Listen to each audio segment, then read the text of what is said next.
At nakikita mo, wala na siya. Wala na si Tera.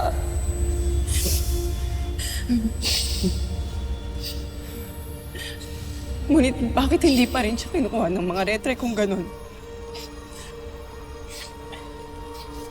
Nakapagtataka nga. Bakit tila nagbabantay lamang ang mga retre? Bakit hindi siya kunin at dalhin sa Devas? Si Gargan.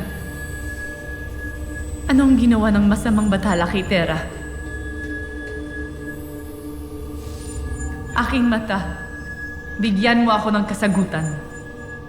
Ano ang tunay na ginawa ni Gargan kay Tera?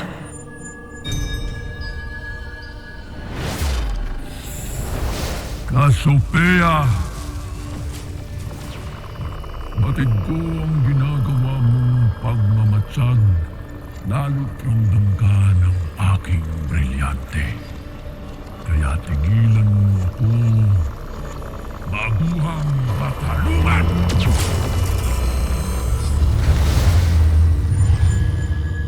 Batid niya ang aking ginagawa.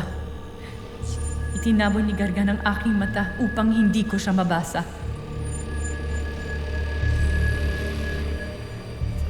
Makakal! Naakala mo ba, Cassiopeia, na makakabalik pa ang Trinitera ng Devas?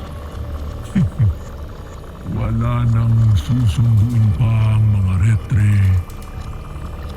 sapagkat hawak ko na ang inyong itinakda at wala na kayong magagawa.